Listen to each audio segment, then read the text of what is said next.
You asked for it. Yes, you asked for it. The greatest all-time request show. You asked for it. 3, 2, 1, 0.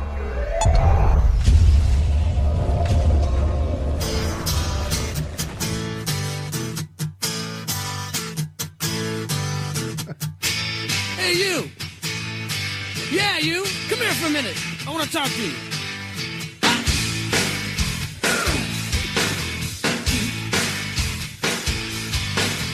Mama says your brain dead, bang your head against the wall.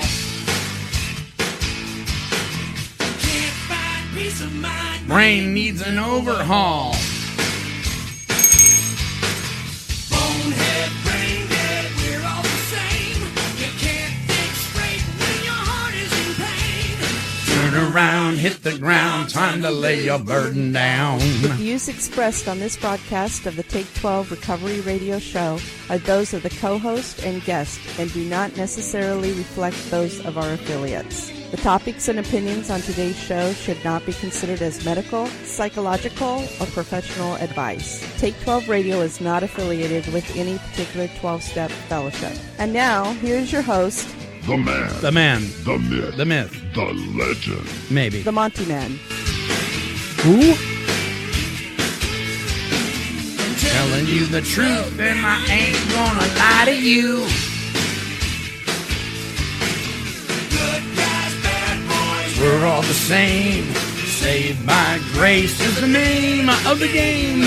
Turn around, hit the ground. Time to lay your burden down. Welcome to the Take 12 Recovery Radio Show, now broadcasting as always. So I don't know why I said and now.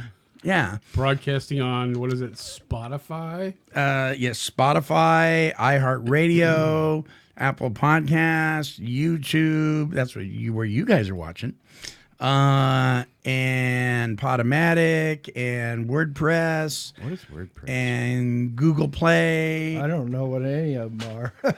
Yeah, WordPress I thought was Take a some kind word and you press it. Of, I thought it was some kind of editing thing on Windows. No, Oh. that's Word. It's word processor. Word. Word. Bird is the word. Oh, stop it. Something just happened. I hope it was a phone. Yeah, I don't know. There we go. Turn it off. Turn it off. Well, welcome to the show, everybody. It's good to have you with us. You've tuned in to us broadcasting from the studios of KHLT Recovery Broadcasting on the outskirts of beautiful downtown Albany, Oregon. Hi, Dave. Hello! Hi, Marv. Howdy. Hi, Denver. It's sprinkling outside. Is it? Is it Are sprinkling? you melting? Right there. It's time for Monty Man's Weekly Wine. That's a good segue. It's sprinkling out there. Denver doesn't like the rain. No. Why not? It I'm makes afraid all my the head chemtrails wet. are going to come down in the Yeah. drop. Hey, you know what? I went out and got wet yesterday without a hat on, and I come home, my hair was stiff. What's up with that? Water used to make it soft. Now, chemtrails. Your hair was stiff? It was stiff. I'm going, why is it when it rains on it anymore, it's stiff? There's something in the water. It's horrible. And you don't have a whole lot up there left, do you? Is it kind of going away? I got a little enough. bit? I felt it was that way. Yeah? Yeah? Hey, Marv, is your hair stiff? What hair? Did your mustache get stiff? Oh, my goodness. All right. So if you're watching on YouTube, you're on a Lazy Susan, and you're going to get dizzy. Okay, so the weekly wine. This is really all I have because I got a lot of things to be grateful for this week. But we were at Denver, and I were at the Hands Across the Bridge Marion Polk Pier Coalition event in Salem, Oregon, our state capital. Fun. It was fun. We had a good time, and Dave was not there. Marv was there in spirit. Dave wasn't even there in spirit. Dave missed a fun Sorry. time. Yeah. I had to take care of my dogs. We got to visit with a lot of folks that What day. day was that? That was Friday. Friday. Friday. That was Friday. It's cheaper to rent the space on a Friday than on a Saturday. Probably. And then on Saturday we were we'll talk about that in a minute. But Friday we were there, and we were setting up, and the booth right across from us, she had a little dog. I mean, a little lap dog, little rat dog, and this other guy comes walking by with a dog, not a whole lot Bigger rat. a bigger rat dog, yeah, and her dog lunged at the bigger dog and just went at it. I mean, this dog was not happy with this other dog. And this guy bent down, picked up her dog, and threw it onto the sidewalk. And I'm like, whoa. I'm like, why did you just pick your dog up And leave. and leave? No. Why would you do that? I mean, it wasn't like it was two pit bulls going at it and you just got to clear out. I mean, it was... So if your dog is being bit by a vampire bat, you're just gonna walk your dog away? Was it a vampire? He didn't say walk. Pick it up and run. But he If just it's a he picked bat. it up. He didn't have to throw it. Vicious dog. Unbelievable. That same guy, It though. was probably just a reaction. It probably was. That same guy, though, was out in the parking lot yelling at people. Yikes. Yeah. What if he was the same guy I saw walking down the street, No, there's a waving lot his of hands and singing? there's And a lot of yellers out there right There's a now. lot of there are a lot of yellers out there. Right There is. But really, anyway, so What's the win in that money? well, Gonna have a win. Gonna have a win. Come on, Monty Man. Bring it on in. Woohoo! Ha! Hoo! Hee! it's all about recovery. let me tell you. Apparently. Let me tell you. Okay, so Denver and I are at the Southwest Washington Recovery Coalition Recovery Forum 2019. Boy, these things have long titles, right? It was at Clark College. We've been there A couple times. Before, I have. and it's always well attended. And lots of booths. It's indoors. It's not too far from the parking lot, which is always nice. Did you say booths or He booths? said booze. I caught it. You Yeah. said Booze, lots of booze. It's TH.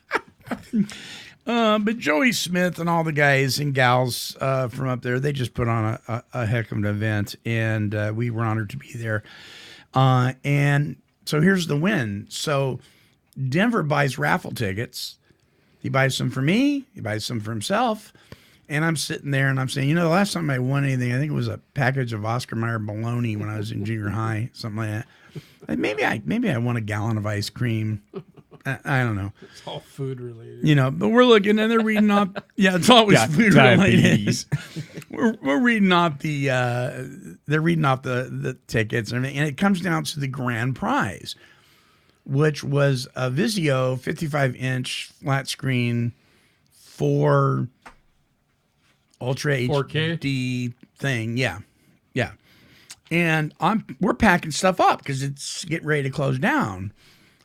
And they read the number off, and lo and behold, it's the Monty Man's raffle ticket. Wow. Unbelievable. It was good. It Hence was the good. TV in the man Hence cave. the TV out in the green room. Hence Yes. no room to move around anymore. Right? It's a couch and TV. That's all you need, man. It's in the green room at the studio. Yes. A TV, a recording studio, and a couch, and a coffee machine. That's all you need. Here's the deal. There was 4 grand prizes, right? A TV, barbecuer, and 2 kids' bikes, 1 girls and 1 boys. And I walked over there and I bought the tickets and I threw a bunch in the TV. Golly, brain lapse there. TV In the bucket. and then in the barbecue, and nobody was throwing them in the bikes. And I thought, oh, this is a shoe-in, man. There was only like 10 tickets in there, so I threw a couple, 3 in there. And sure enough, boom, the last one, we're wrapping it up. Nothing goes down. I didn't win any bikes, and Monty wins a TV. Nice. All right, boom, out the door we go. And- We can review our shows in big living yeah. color. Well, yeah. In the YouTube versions, I can sit there and watch this 55-inch, picture of you guys chatting, talking. Yeah. Say, oh, gee, I should probably go and So pluck is the nose hairs out. that really a move up? That's what I told him. I said, you do realize that TV's the work of the devil. Indeed. That's now how I Big Brother's responded. going to be able Indeed. to watch you through your TV. Through your TV set. Well, it's interesting because the HDMI cable, right, that you plug in your sound bar and the DVD player and all that, or the Blu-ray player and all that kind of thing. There's a new kind, and it's the same cable. It takes the HDMI cable, but it's called ARV or something like that, right? And so we're looking at it and we're going, what's that about? Because there's 4 other HDMI ports. Mm-hmm. But this other one, it says it simplifies your setup and it collects the data of the movies you watch. Oh, man. Right? So what it's doing when you hook it up to that one, it's collecting all the data of whatever you're watching on your TV. Tailor all the commercials. Right, right. Yep. And yeah, for supposedly for marketing purposes. So and it came spying with on a you. sound bar too? Huh? Came with a sound bar too? No. This He went and bought one on the way home, right? This little freebie apparently has cost him dearly, more than he actually realizes. Did you guys stop at the store on the way home or what? Well, I go, Cameron, we need to go to Walmart. And he goes, why? I go, I need to get a sound bar. And he goes, Oh, Lord. why don't you see what the speakers sound like first? And I go, I'm a recovered drug addict. I'm not listening to what the speakers sound like. I'm going to buy a sound bar. Which is a good thing I did, too, because the speakers aren't all that great. No. How much did it cost? I don't want to say. I don't want to talk about it. Show me your fingers. No. Well, I'm thinking about buying one. Turn the camera so- off. Turn the camera off. It's a camera Sony, though. I bought the Sony because I've had Sony before and I like it. Yeah. Was it more or less than $100? Quit. That's more. Stop Too much it. for me. Leave me alone. Go to Big Lots and So buy is- the Is this Hashimoto really special. a win? Is it a win? Is it a win? Yeah, it's a win. Okay. Yeah, absolutely. Yeah, We'll see. you bet. Okay. You'll be getting phone calls from Monty's wife. Have you seen Monty? Yeah. I haven't seen him in a while. He didn't come home yet. Oh, he's home. Oh my goodness. Okay, so but you know it was interesting though at the event when I won, the little old ladies, well not just old ladies but younger ladies too. They're like, please trade me, please. One had a $200 tattoo. That's the one I wanted. I thought, huh? What? Yeah, it was a $200 tattoo certificate. Huh. And she said, I'll trade you. I'm like, yeah, I already got tattoos, so. It's not that's not a fair trade though. That I would. TV is probably $500. Yeah. Well, it depends. I think Amazon would have it like for $3.99. Yeah, it's $3.99 everywhere. Walmart was $4.99. That's the first thing I bought. Costco was $7.99. We got a. I think we got a. It might be a 55 or 60-inch refurbished, Yeah. and we paid. It was less than $300. Right. Walmart.com. Yeah. Okay. Tattoo would have been great. Yeah, I got a couple I got to finish. All right. So we're going to take a break. When we come back, we got some stupid news and then the topic, the Ask It Basket, part 2. I'm going to try to finish up the Ask It Basket questions that people sent in. And by the way, happy National Recovery Month, everybody. Happy National Recovery Month. Yeah. Whee! All right. We'll be back right after this. Hey, you! Yeah, you! Listen, with all the broken pieces of our world shouting out for some kind of reprieve, along comes the comedic genius of unloaded comedy. Nothing enhances a recovery event, personal party, or a company gala like the laughter of unloaded comedy. Let Mike and the team put together an evening that is guaranteed to chill you out and put that smile back on your face. It sure would be nice to smile again. So what are you waiting for? Visit Unloaded Comedy at unloadedcomedy.com. Click on the contact link and you'll be well on your way to evoking laughter and amusement at your next event. That's Unloaded Comedy at unloadedcomedy.com. You're listening to the world's original recovery talk and positive music radio program, the Take 12 Recovery Radio Show on KHLT Recovery Broadcasting.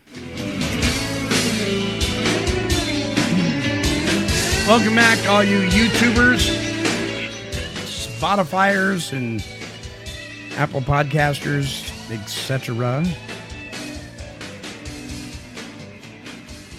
All right, we got some stupid news here coming up. That's correct, friends. It's time for Take 12 Recovery Radio's Stupid Is as Stupid Does News.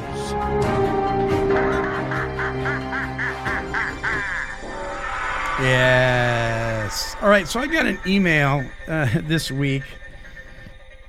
I thought this was pretty stupid. So thank you, Jason K. What? What, Mark? I didn't say anything. No, we're just laughing at each other mentally here. Yeah. Jason K. Sent this in. He listens to our show from Fairfield, California. You guys know where Fairfield is? It's in the far East Bay of the San Francisco Bay Area. You go over the hill and you go to Fairfield and Stockton and Sacramento, like that. Anyway, he writes in, he says, I read this story today in the local newspaper about a man who broke into a resident's home in the middle of the night. He was casing the home for about an hour, being ever so careful not to wake up the residents. When out of... I can't read it. This is so stupid. When out of nowhere, the owner of the home started telling a joke in her sleep. The joke was so funny that the cat burglar began to laugh, and it tickled his funny bones to the degree that he fell to the floor laughing hysterically, waking up the homeowners, who promptly called the police, who arrested the man without incident. There's more. The joke, according to the burglar, it had something to do with a priest, a drunk, and a rabbi break into a house. True story. I'm like, oh my gosh. So I don't know if the guy was high or maybe he wasn't high or whatever, but That's great. there you go. If you got a That's stupid story to tell, please send it on in to take12radio@comcast.net, and we may read it on the air. You could have a whole TV show about that. America's Dumbest Criminals. Gee, Willikers. Yeah, well, there you go. There's some stupid news. What do you think, Marv? I'm baffled, I'll tell you that. All right. Let's see. I think Cecil wants to say something here as we enter So this. don't get offended if we get all the answers wrong. Just like the silly words I'm singing in this stupid song. In this stupid song. Whee! There. At least we played it That's the before the disclaimer. topic. Yeah, that's the disclaimer. That's right the disclaimer for if we get these answers wrong. All right. Is there any right or wrong I answer? don't know. There may be, there may not be. All right. So the Take 12 Recovery Ask It Basket Part 2. Picking up where we left off last week, Monty Man, and all you guys, you said something once about there was more reasons than just sexual issues for why sponsors and sponsees should be the same sex, but I can't remember what it was. And then Gail H says, I thought this was kind of humorous. I know I really liked it though, but she couldn't remember what it was, but she did like it. So she says, can you refresh my memory? So anybody here have an idea other than the sexual issue and 13 stepping and all that, why it might be a good idea to have a sponsor that is the same gender as you are, if I may say that word gender?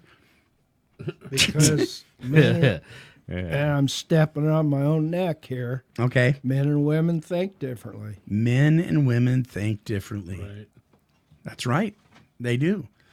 And so there's going to be issues that we talk about in recovery that another guy is going to understand like a gal isn't going to understand, and vice versa.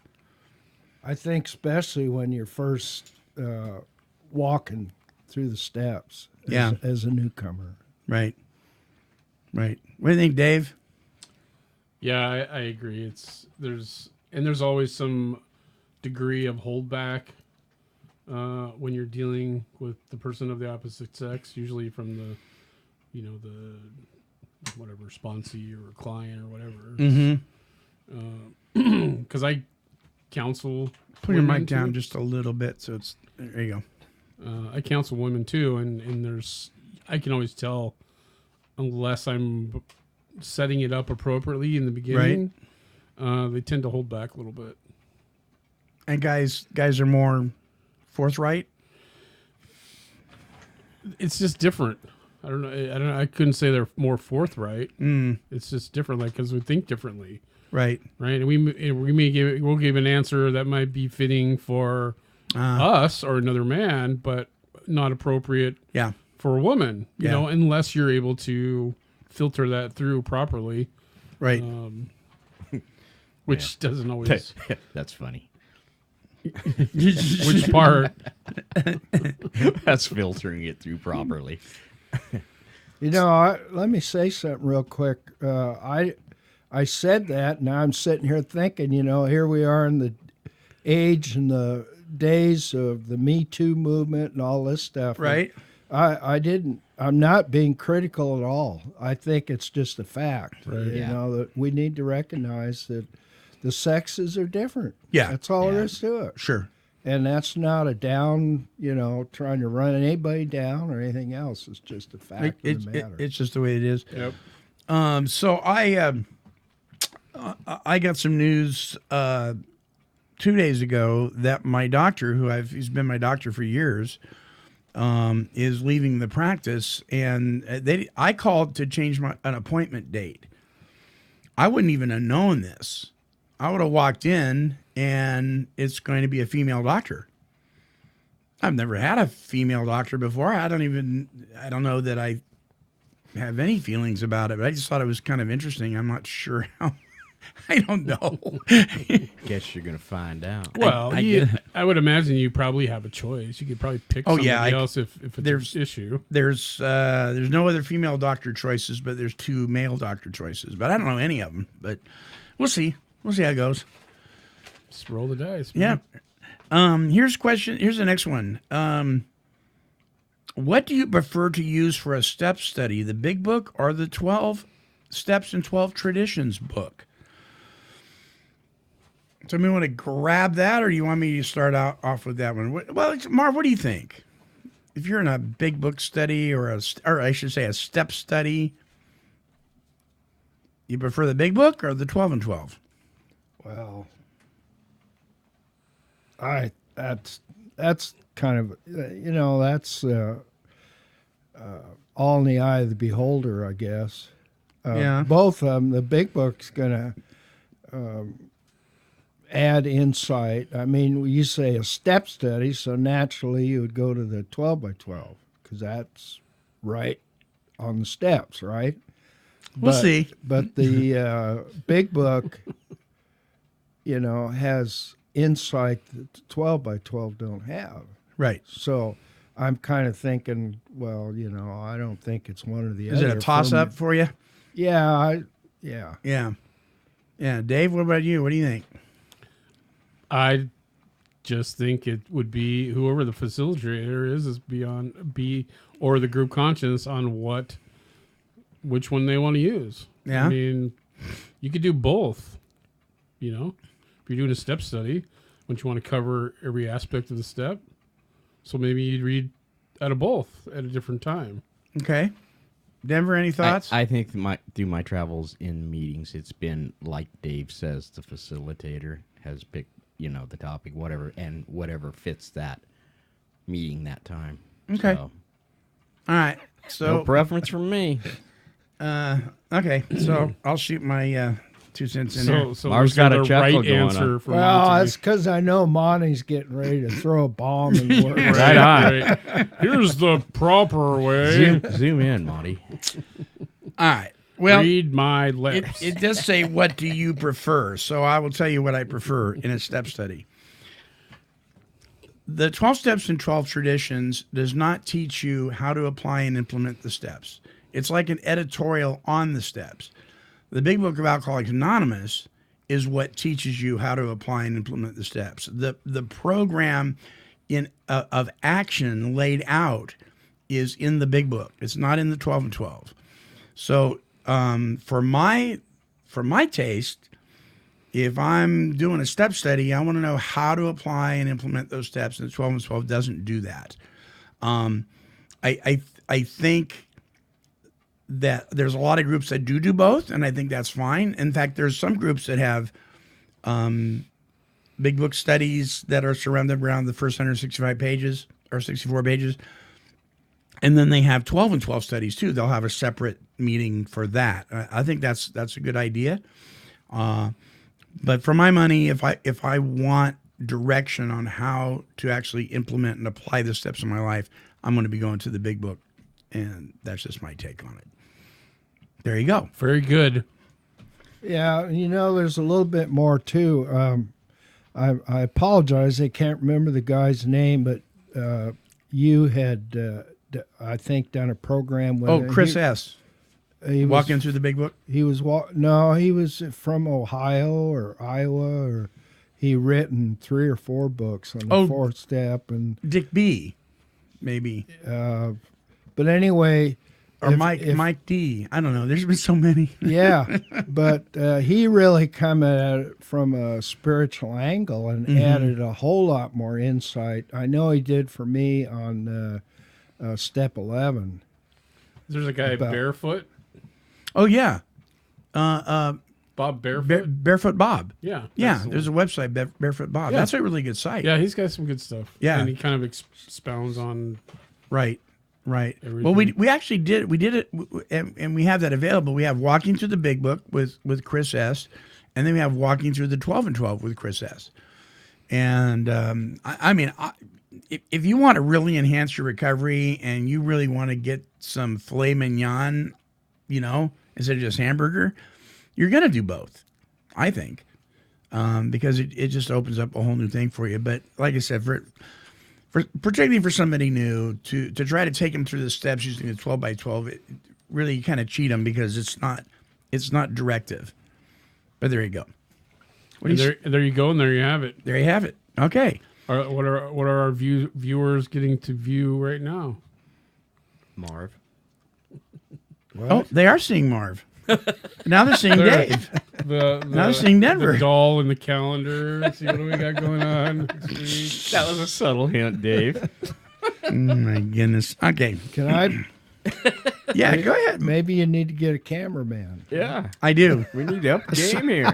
Nala, where you at? I have a swivel man. We can just dial it up so we can put a remote on there to spin it. It's just a slow rotation. So I priced the little switch boxes, and there's a lot of complications that go on with that and the computer and the that's for another day. Maybe the cost of a surround would have covered it. Okay. Leave it alone, Denver. Okay, so this one, I almost hesitate to even read this one, but I'm gonna, because this topic's been covered and a dead horse has been beaten. Sorry, Marvin, a million times. Okay, Neil S. says, okay, I know I'm going to open up a can of worms, but what are your thoughts on recovered versus recovering? What does the book say? The book says recovered. What does it say actually? Those of us who have recovered. Yes. From what is it? Seemingly hopeless state of mind and body. Yeah. And it's based on our daily spiritual conditions. Yeah, the maintenance of our daily spiritual conditions. So I'm gonna go ahead and tackle this because I just think it's very, very important for people to understand that. First of all, if we're gonna argue semantics, we could do that all day long, right. and we could blow up meetings with that kind of stuff if we wanted to. Why, but by the letter of the law. Okay, this goes into the thing of, are we recovering? Will we always be recovering? Are we recovered? Which goes into the thing about being cured. What's the difference of being cured? And I mean, is recovered mean you're cured? No, it does not. Okay, and so I use the example of the peanut allergy, and I've done this, listeners, before on the show, and I'll try to get through it really quickly. If I'm allergic to peanuts and I eat peanuts, I'm going to swell up like a balloon. I'm going to go to the hospital. They're going to hit me with an EpiPen, and while I'm in the hospital and the swelling is going down, I am in recovery. Once the swelling has gone down and they've released me from there, I have recovered. Am I still allergic to peanuts, Dave? Yes. I am very much still allergic to peanuts. Have I been cured of my peanut allergy? No. But I have recovered from the damage that the peanut allergy created. From that event. From that event, yeah. So here's the deal. It's more of a time thing, I think, than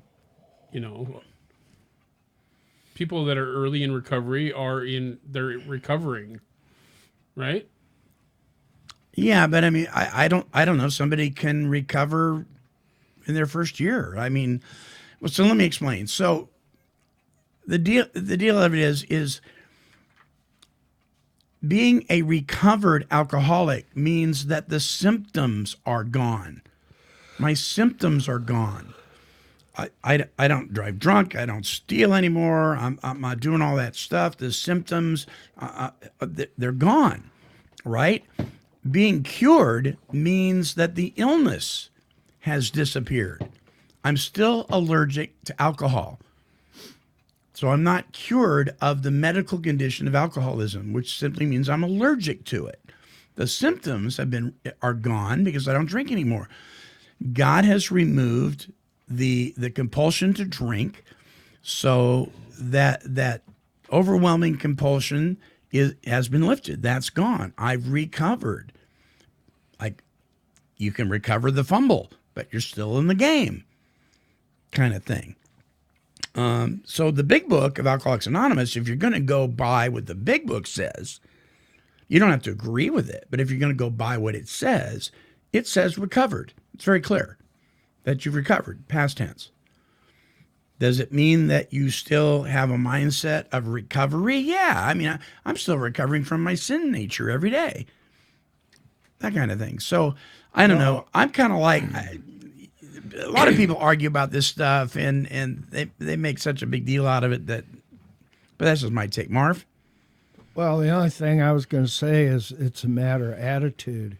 You know, you might yourself consider yourself recovered, but are still humble enough to keep working on your recovery. Absolutely. And there's people I've witnessed that say they're recovered and their attitude goes with it. Look at me. Yeah. You know. Right. I've got 5, 10 years, whatever it is. But which almost tells me that maybe they're not recovered. Right. Because the alcohol drinking is the symptom. The real problem is a heart issue, right? Yeah. You know, besides just being a physical condition, it's also a heart issue. And so they're walking around going, look at me, and, you know, I'm the hottest thing since iced tea, then I don't know. It's like, you know, going around telling everybody you have humility. Right? Yeah. Oh, I know a guy humble. used to say, he used to say in meetings, he would say, and I'm not going to mention his name, Marv, but you know him. He'd say, well, my sponsor told me that if I talked about humility, I didn't know anything about it. And then he'd turn around for 20 minutes and talk about the topic. Right. And I love the guy. He's a friend of mine, but I just thought it was humorous. Yeah. Okay, dokie. So let's go here to the next one. Oh, this is for Marv. Oh, man, you're not going to really ask that. Well, Bernice is asking the question, Marv, would you rather spend time with horses or with people? So clue us in there, brother. You know. Yeah, Marv. Horses. Let us know on this one. I knew about the question last week, you know, and so I had time to think about it. But, you know, really, there was a time when I would sit in a meeting and I would say, I have more regard for the horse than I do most people. And that was true. Then. Yeah. Since then, God has shown me that I need people. I can't isolate out there in the barn or in the round pen or Right. wherever I'm riding my whole life, because he designed us to need each other in community. So I would say, no, that's not true anymore. You know, I do need people. I may not necessarily be like, well, we're not anyway, but I won't be like the social butterfly, you know. Right. I don't know that I ever will be. You're not one to go to big events like Yeah. Denver and I go to, things like that. Yeah. But, well, yeah. But I know I need people. God has shown me that. I go to meetings. If I get in a jam, much to my chagrin, I call somebody. Mm-hmm. You know, but yeah, I still spend a lot of time around horses. Yeah. It's my Oh, passion. yeah. So Yeah. there you go. Didn't you say something one time? Horses won't lie to you or something like that? Horses won't lie to you. No, Yeah. they won't. Yeah. So Denver, let me ask you, because sometimes people irritate you. Oh, that's rich. Turn the camera off. Let's go on with this one. Sometimes. What about it? What do you want to know about? But you are a people yourself. So my oldest son, who is Cameron, Mr. Lovebug, I mean, he loves everybody, and I mean, he's just very cordial and just a kind-hearted guy. But he says it too. He says, "Dad, I just don't like them." And I go, "But you're so caring and loving." He goes, "I know, because that's the way I'm supposed to be. But people drive me crazy." What about you, Denver? Well, they do drive you crazy, and I have to take them in small doses. But I also, like Marv, know that I need other people. Yeah. You know, I love. I'm a 5-minute therapist, I guess. Sometimes I love to sit down with people, talk for a while, and get their insight and share mine. But you know, I'm not a 24/7 an hour person. I'd rather be out somewhere on the lakeside or creek side or someplace sitting and just listening to the birds. So you got to take them a little bit at a time. I've got to have my personal time too.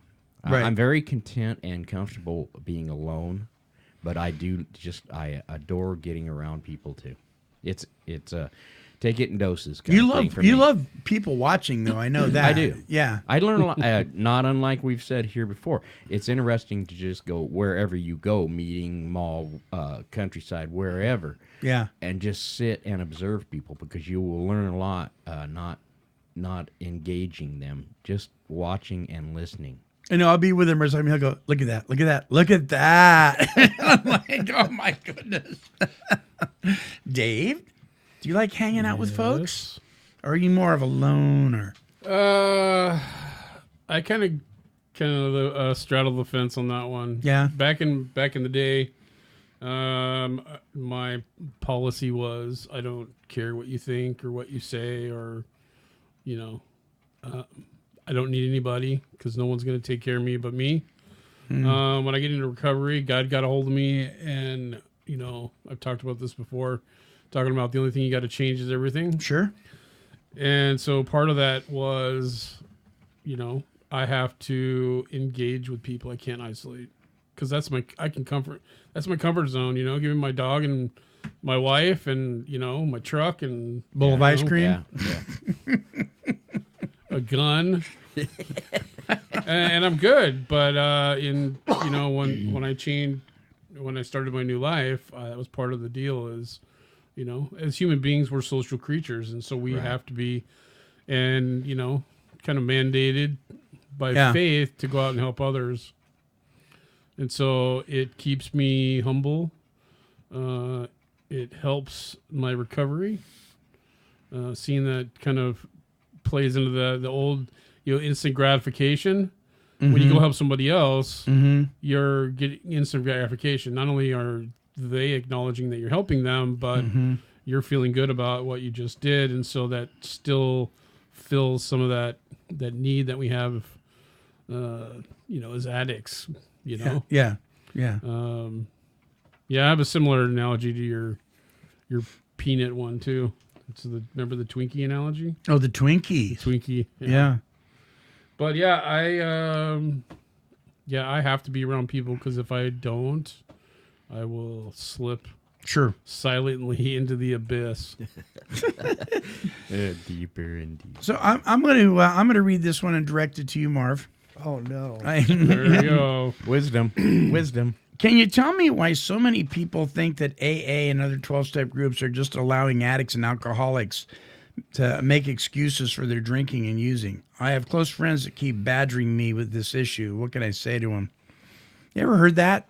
Watch your own bobber. You 12-step, you AA people, you NA people, you guys just, you call it a disease and you just use that as an excuse for your behavior. Ever heard that, Marv? I've seen it. Yeah, so I have heard it. So you've seen people do that. Yeah. Right? Yeah. Well, I'm an alcoholic, you know. That's just the way I am. Yeah. That type of thing. So the lack of understanding. So there's it's understandable why some of this person's friends and family may be thinking that all of us, if we claim membership in a 12-step fellowship, are just making excuses for our behavior because of some people actually doing that. Maybe that's all they've seen. But what would you say to them? Their question is, what do I say to my friends that say you guys are just making excuses? Anybody have any ideas? Well, I think some of it is I've heard people talk like that in like open meetings, you know? Yeah. Some of that is people coming in and they want to know what it's about. They may not even be an addict.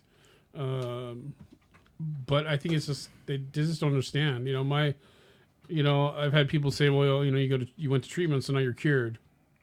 Sure. Right? My wife said that to me the first time I went to residential treatment. Right. No, you're good now, right? You're cured. And we get it all the time from parents, guys that go to Adult and Teen Challenge.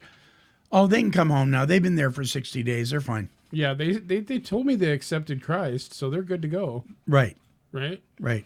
Yeah, so I think it's just a lack of understanding, and I don't know if it's really up to us to try to make them understand. We can give them information, right, and point them in the direction, but I don't think it's our duty to try to force them into agreeing with us, right? Because some of them, well, and unless you've been where we've been, people aren't going to understand like we understand. They just aren't. It's just the way it is. And we're not. Some are normies, right? Right. Why don't you just quit? I don't understand why you can't just quit. Right. It's a choice. Right. It's so a now choice. you're Just making choose not to. excuses Right. why you can't quit or why you used. Right. These are all just excuses. That's what some people think they are, and maybe they are. And that's a lot of that is based in the choice argument, which is right. One of my favorite arguments for that, which is actually a really good one, is in that video, Pleasure Unwoven, where the guys, he's sitting they're dressed up like cowboys and they're in this saloon, and the guy's got a shot of whiskey and he's pouring a shot of whiskey for this alcoholic who's shaking like crazy, right? Because he got DTs. And he says to him, now, if you pick that up and you drink that, and he pulls out his revolver, he goes, I'm going to blow your head off. And so the guy makes the point that this alcoholic, he'll look at the gun, he'll look at the shot, and he won't pick it up. So that's a choice he's making. But then he says this, and I love it. He goes, but unlike somebody who's not alcoholic, what he's thinking is, how can I get that shot of whiskey from the counter to my lips before that bullet pierces my skull? And people that aren't alcoholic don't think like that. Right. They don't think like that. Well, there's another, I think, to get some insight into like what happens to the brain. Mm-hmm. People can go and look up. It's called the hijack brain. Hijack brain, yeah. It's a little dated, but the information is still good. There's probably some newer stuff out there, but it actually walks addicts through through their active addiction, Mm-hmm. and then takes them to the places they used to use. right. And then does brain scans, and it fires off the same parts of the brain when you're high. So basically, you're getting high just by going to the places you used to use. And these are people that have been clean too. Moyers on Addiction did a whole thing on that. Yeah. So senior, right? Yes. So I ran into a situation about a month and a half ago, and it kind of fits what we're talking about. And I'm going to use a lot of anonymity, but there was 3 people. One person had over 30 years of sobriety. The other person had been in the program 25 years, and the other one was a non-alcoholic. 2 of them were siblings. The one with 25 years decided about a year ago that he didn't need AA anymore, and he would have a drink now and then. He came to me. Oh, now I just blew the anonymity. But anyway. We didn't say his name, so. He came to the other guy, and he told him. Yeah. Because they were really close. And the other guy says, well, okay. Knowing he couldn't do anything about it, he said, all right. He said, but you know where to go when you get in trouble. So then about a month and a half ago, I'm having a conversation with the other sibling. And this other sibling is highly defending the other guy, 25-year guy, his actions. And, how happy he is. Everything's going great for him and everything. Well, the other guy, he knows how alcoholism works, that this is just a short intervening thing that's going on. But it's going to turn around and get bad. Yeah. Much to the guys, he didn't want to do this, but he got mad. And he gets up and he's like this. He's pointing his finger, saying, you look here. You don't know what you're talking about. An alcoholic is always alcoholic. You're allergic. Yeah. Yeah. So the guy walks away from it, but he regretted getting angry. Yeah. And he was trying to decide how to go about making amends and stuff like that. But the other thing he thought of, and I think it's pertinent in what we're talking about, is really who's in control. As much as I try to talk, or you try to talk, or anybody to help somebody else, the bottom line is God is in control. Yeah. And it's out of our hands. It is. And what goes on up here for me, in the meantime, is what I need to have respect for and take care of in the way the program has taught us to do that. Sure, you bet. I don't know. Does that make sense? That's a great story, and I totally get it. And I think what I would tell, like Dave was saying, maybe people just don't know, lack of education. Here's the deal. If you do some investigation, I tell people, just like I would, there's a place in the chapter Working with Others where it talks about leaving the book with them on the first visit. I have handed a big book to people, to friends and relatives that say, well, you guys just use that as an excuse. And just say, here, do some investigation on your own and see what you think, because particularly in the chapter more about alcoholism and things like that, and you might come to an understanding that you didn't have before, because if you're a friend, a relative, or a loved one, and you really care, it's imperative that you become honest, open-minded, and willing as well if you really want to be helpful and to the one who's still suffering. And so if you research the literature, making excuses for your drinking, and in NA, making excuses for your using, and in Celebrate Recovery, making excuses for your hurts, habits, and hang-ups, and so on and so forth. If you read the literature, if you read the programs of those organizations, it does just the opposite. It talks a lot about taking responsibility. It talks a lot about not making excuses. When you're doing a 4th step, when you're doing a 9th step, the amends step, it's all about seeing your part and making changes. And so we have to make sure that we are not misunderstanding a person's behavior as what the program is, because sometimes they're very different. Yeah, and there's a difference between, a one-time DUI or drinking a little too much on the weekend and someone that's been drinking every day for years, and now their body chemistry has been altered. Oh yeah, you bet. So they can't function without alcohol or whatever drug in their system. Yeah, they're chemically dependent. So that's that switches over to the disease. And I think even it may sound funny, but even the analogy of the the peanut that you told, or the Twinkie analogy. I mean, they all fit in, and people can understand that.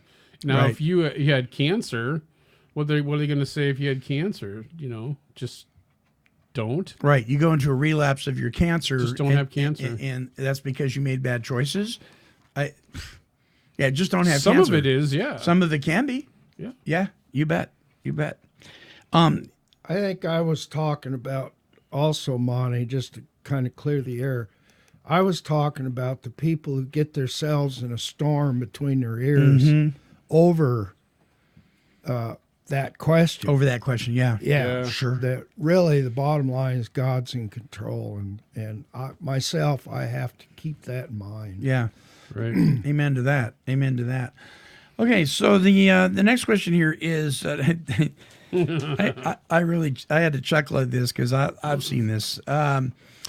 This is from Bruce B. It says, I went to an AA meeting a couple of years ago where most of the room were pretty new. The chair was a sober living house guy. It was March, so at the end of the meeting, per group custom, he read the third tradition. He read as he looked at the traditions right there on the wall. Quote, the only requirement for AA membership is a desire to stop drinking and using. End quote. No one batted an eye. What did I do? I left. I rarely go to that group.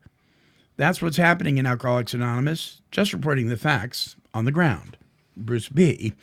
So for those of you who may not know, Alcoholics Anonymous third tradition states the only requirement for AA membership is a desire to stop drinking. It does not state and using, Right. which for some folks would they would interpret that as meaning alcohol and drugs. Well, we need to clear something up. First of all, alcohol is a drug. So when you say alcohol and drugs, you're being redundant. Alcohol is a drug. But that aside, that is not the proper reading of that tradition. So maybe the chairperson had an agenda. I don't know. I don't know that I would walk out of a group just because a guy has an agenda. I think everybody in the meeting's got an agenda. We're selfish, self-centered, and self-seeking. And sometimes people pull knuckleheaded stuff like this. You walk out of a meeting because somebody reads it, you might miss something that's really, really good. I don't know. What are your thoughts? Anybody want to chime in? I think we're just too sensitive. Too sensitive. I mean, there's a lot of stuff out there that, like you said, we're going to miss out. I mean, I've been to groups, and I can't really say it was probably was more like an NA group, or it was even some other group. Yeah. We talk about the reading or whatever. What talked about alcohol, and I myself have said, or drugs, or I would say you can replace the word alcohol for drugs, or overeating or whatever. Right. It's not that you have an agenda. It's just the way sometimes I'm trying to make it clear to people that it's not just because there's a lot of people will say, well, I don't have a problem with alcohol, so this doesn't pertain to me. So when it's all the information is good, good for you, right? All the information is good. It's good just for you. I'm stuck on this stupid word, and so Yeah, I mean, I understand proper language as far as the program goes, especially if you're in service and you're at a service convention or you're doing that kind of thing. I think that's the place, and I also understand not alienating the newcomer. I get all that. But sometimes I think we protest too much. Yes. and we cause up a stir when there really doesn't need to be one. I had and I've told this story before. It just always sticks in my brain because it just irritates me. But we were at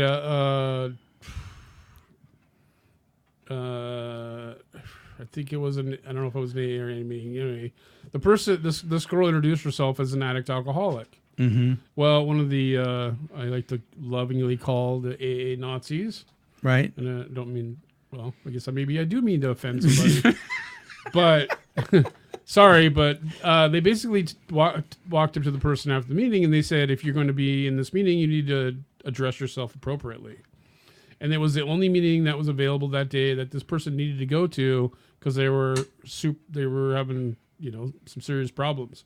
Well, that actually sent the person over the edge, and they ended up in the hospital in a coma for a week or so. Mm-hmm.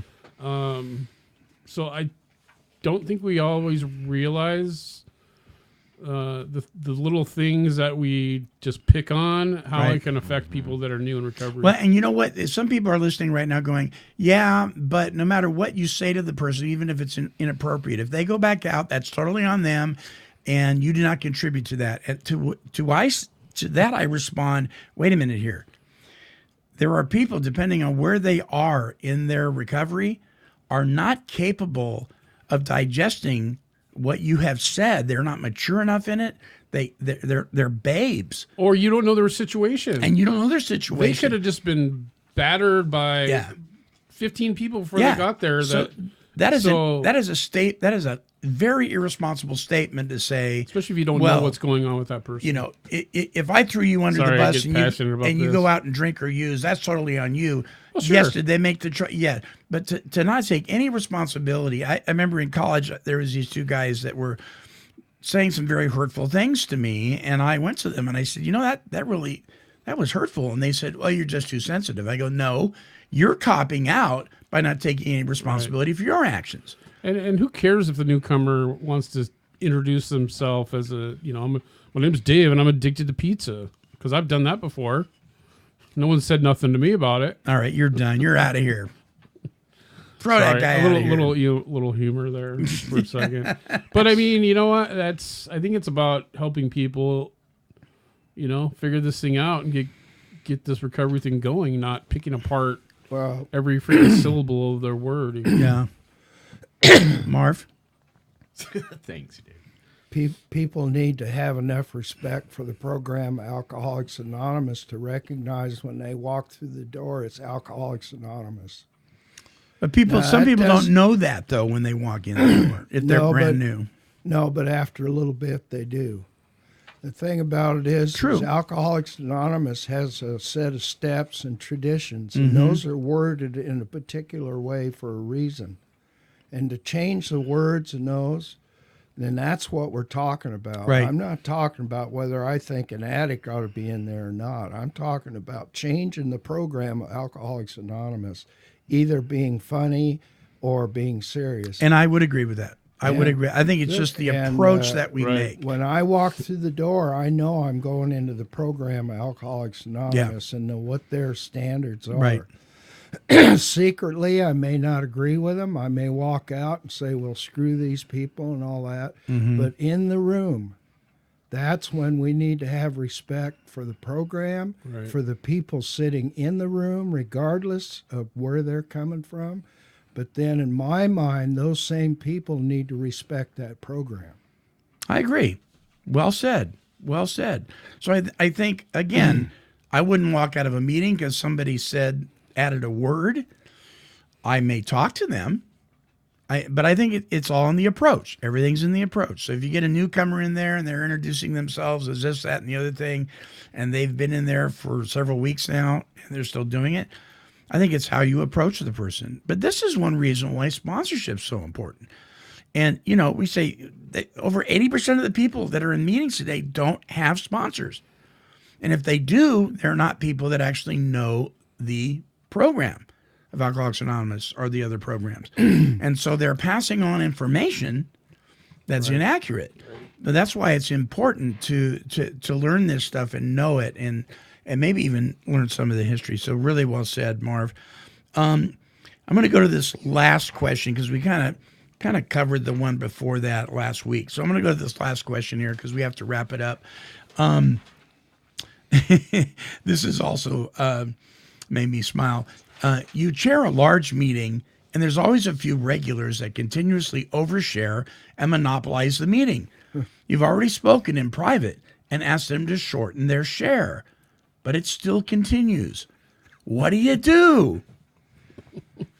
The chairperson sets the tone of the meeting. Right. The chairperson sets the tone of the meeting, and when they see that going on, they politely say, "I'm sorry, you have gone over your time limit, whatever that may be, in whatever meeting you're in. And where I go, it's 5 minutes," and you cut them off. So, and then you're in trouble. But that's what you do. So Denver was like pointing at his watch, like time's up, time's More up. than time's once up. I've seen that, or a smoke break coming. That was always good. Well, listen, if it's the same couple You can't sit for an hour. If it's the same couple of people over and over and over again, maybe it's time for the trusted servants to have a little chat. Not just one person. Sometimes that doesn't help. I seen something here a while back. A guy, an old timer, come in. Yeah. And he was having a really rough time. It was a bad day. And he was talking and talking and talking.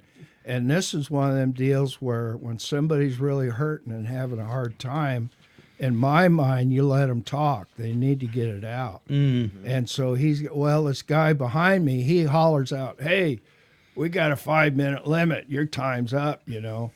And then he talked for 10 minutes. Right. Yeah, you can't win because there's always going to be that one that, you know, even if they take up too much time as it is, it's like all of a sudden they really have something that has to be talked about. You have to let them, you know. I've ran into that too several times where you've got people that go over the 5 minutes, but it's something that is pertinent. It actually, you know, as a facilitator, that this is going in a good direction, and other people are going to learn from this, and so you kind of let it go a little bit.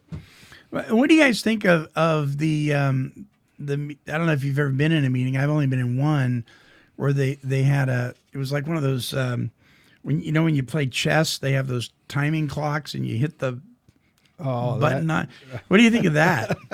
A buzzer or an egg timer? Oh, I hate that. I hate it.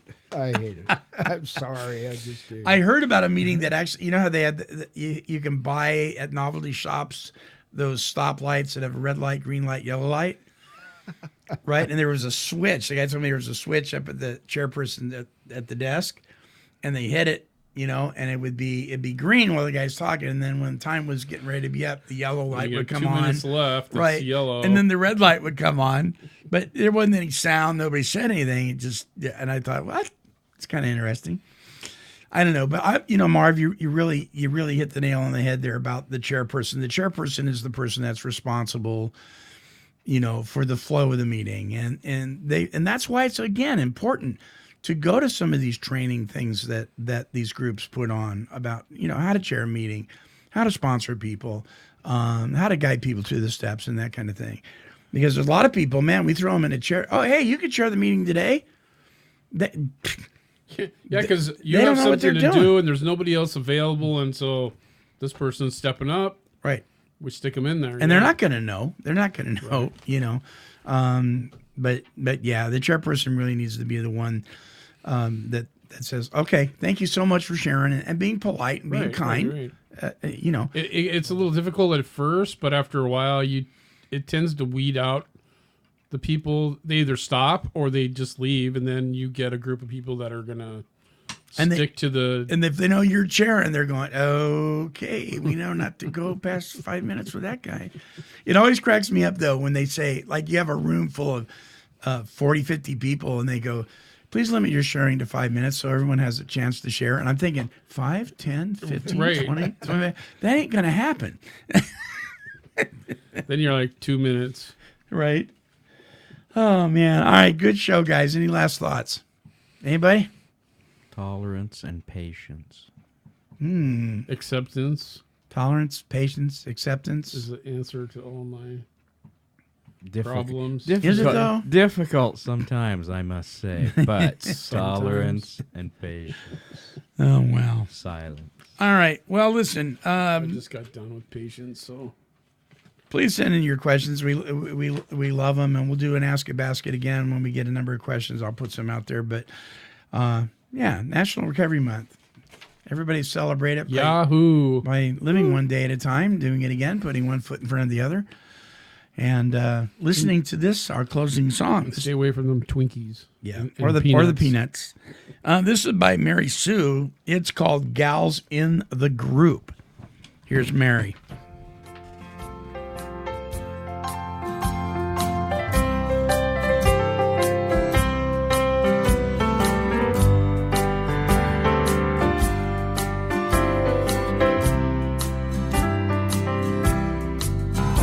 I was broken, scared, and scarred, with no respect or self-esteem. When the gals in my group took me under their wing, they taught me self-respect and how to learn to love me. Took the blinders from my eyes so I could truly see that the future held hope, that I could learn to cope if I'd only learned to think instead of counting on another dream. I was taught 12 steps to follow, to work them every day, to live life to the fullest if I'm at work or at play.